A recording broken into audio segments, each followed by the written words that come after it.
ఓరి నాయనో గిట్ల మోపైరేందోళ్ళ దేడిది మగ్గాళ్ళు ఏందంటారా? అప్పట్లా మనము టెర్రరిస్టులు విమానాలను హైజాక్ చేసిర్రు అని విన్నాం కదా, యాదున్నదా? అంటే విమానాలను అందులో ఉన్న ప్యాసింజర్లను కిడ్నాప్ చేసుడు అన్నట్టు.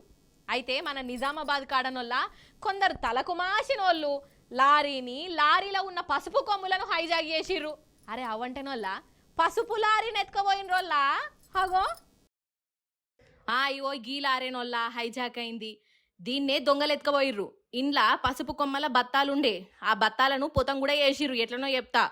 అయితే 2 రోజుల కిందట నిజామాబాద్కి వెళ్ళి పసుపు లోడుతోని ఒక లారీ బయలుదేరిందోల్లా. అది గుంటూరుకు పోవాలి. అయితే ఇందల్వాయి టోల్ ప్లాజా కాడికి రాగానే కార్ల 4 వచ్చి లారీని ఆపిర్రు. మేము ఆర్టీఏ ఆఫీసర్లం, చెక్కింగ్ చెయ్యాలి అని అనుకుంటా లారీ ఎక్కిర్రు.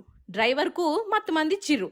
డ్రైవరు మత్తులకు పోగానే ఆయనను కిందికి దింపి వాళ్ళు లారీ వేసుకొని పోయిర్రు. అందులో 50 లక్షల రూపాయల పసుపున్నదొల్లా. ఇక ఆ పసుపు లారీని మళ్ళా నిజామాబాద్కు తెచ్చి ఆడ కనవడ్డోళ్ళ కల్లా ఆపరు డిస్కౌంట్ సేలు ఆలోచించిన ఆశాభంగం అనుకుంటా మిరటనొల్లా. అగ చూడురి కథ ఎట్లున్నదో.